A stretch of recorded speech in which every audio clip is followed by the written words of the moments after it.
Eh bien bonjour à tous et bienvenue pour ce 10e épisode du Scary Mode Show.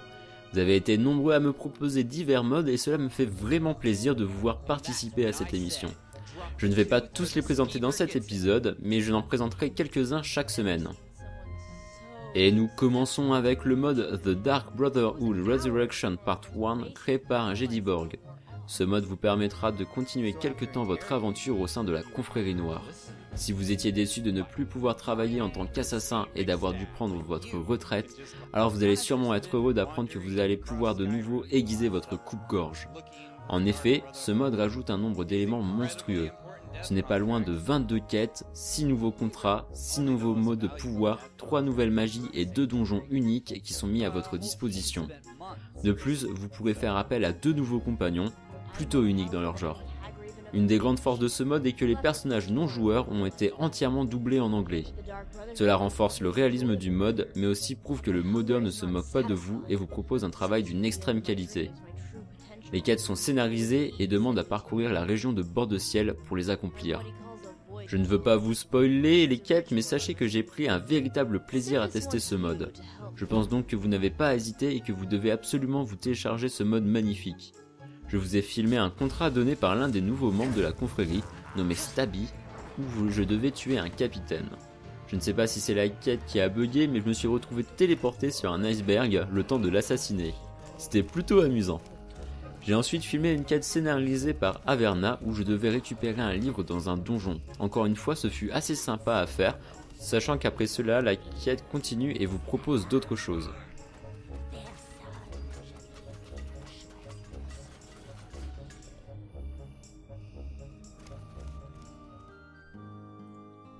J'ai remarqué que ça faisait un moment que je ne vous avais pas présenté de race, et par chance Xenius et JJJ viennent d'en créer une nouvelle.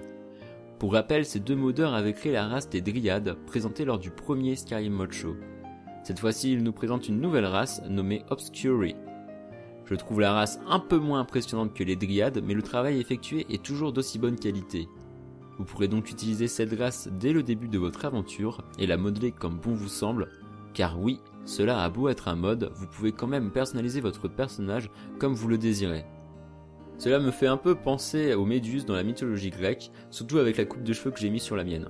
Bon, comme vous pouvez le voir, je ne suis pas un professionnel quand il est question de créer un personnage, mais cela vous permettra de voir quand même un peu de quoi a l'air la race.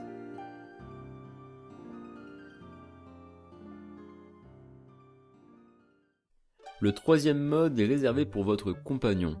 Vous aimeriez peut-être parfois que votre compagnon soit plus fort ou qu'il utilise de nouvelles compétences. Et bien grâce à ce mode, plus d'inquiétude à avoir. Vous pourrez utiliser votre compagnon comme un véritable héros. Ce mode se nomme Entraînement des compagnons et a été créé par Sagittarius 22.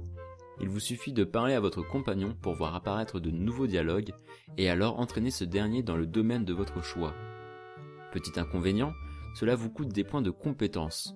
Pour faire clair, vous devez débourser vos propres points acquis gagnant des niveaux pour votre compagnon. J'ai trouvé cet élément assez désagréable, mais je pense que certains d'entre vous trouveront des solutions pour réussir à utiliser au mieux ce mode. Le prochain mode m'a été proposé par l'un de vous et va rendre vos combats de magie bien plus intenses. Vous allez pouvoir exploser vos adversaires à coups de Kamehameha. Ce mode se nomme Duel magique et a été créé par Seb263. Une fois le mode installé et votre jeu lancé, une petite fenêtre apparaîtra et vous dira qu'un manuel a été ajouté dans votre inventaire vous expliquant comment utiliser le mode et comment le configurer. Faites donc cela et ajustez le mode comme bon vous semble. Ensuite, lors d'un combat de mage, le mode se lancera si les deux adversaires lancent en même temps leur pouvoir. Une petite explosion blanche se déclenchera et vous vous retrouverez l'un contre l'autre. Vous devez alors enchaîner en rythme le clic gauche et le clic droit de votre souris pour réussir à gagner le duel. Le mode fonctionne aussi pour ceux utilisant une manette. Personnellement, je n'ai gagné aucun duel, j'ai eu beaucoup de mal à rester en rythme. Mais vous pourrez régler tout cela grâce à votre manuel si tout comme moi vous avez du mal. En tout cas, j'estime ce mode comme étant une excellente initiative et qui rajoute du piment dans vos parties.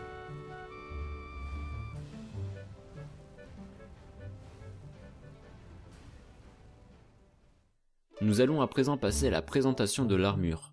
Et oui, cette semaine je ne vous présenterai qu'une seule armure, mais ne vous inquiétez pas, elle en vaut largement le coup. Le mode se nomme Tribunal Robes and Masks et a été créé par Zyraham.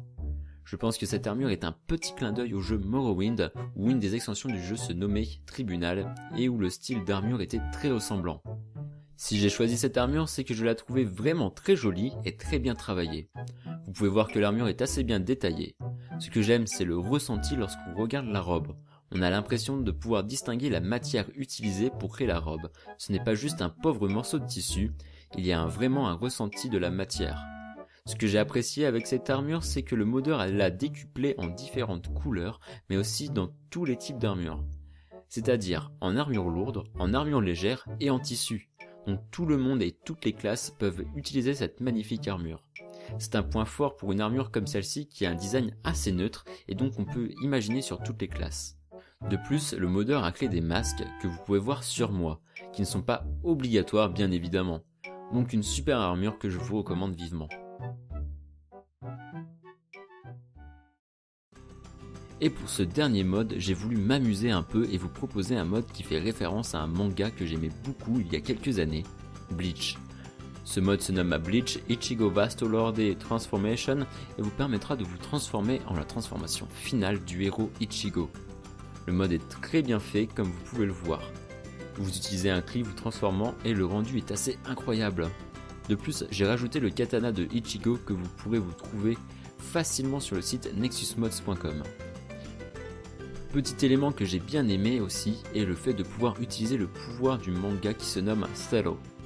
C'était assez fun à utiliser et ce mode montre aussi qu'on va pouvoir faire plein de choses sympas en utilisant le principe de la transformation. J'attends de voir avec impatience les nouveaux modes qui sortiront utilisant ce principe. Et c'est ici que se termine ce 10e épisode du Skyrim Mode Show. J'espère que vous avez passé un agréable moment. N'hésitez pas à me faire part de vos impressions en commentaire et de partager la vidéo. Vous pouvez aussi me suivre sur Twitter. Sur ce, prenez du bon temps et amusez-vous. Ciao tout le monde.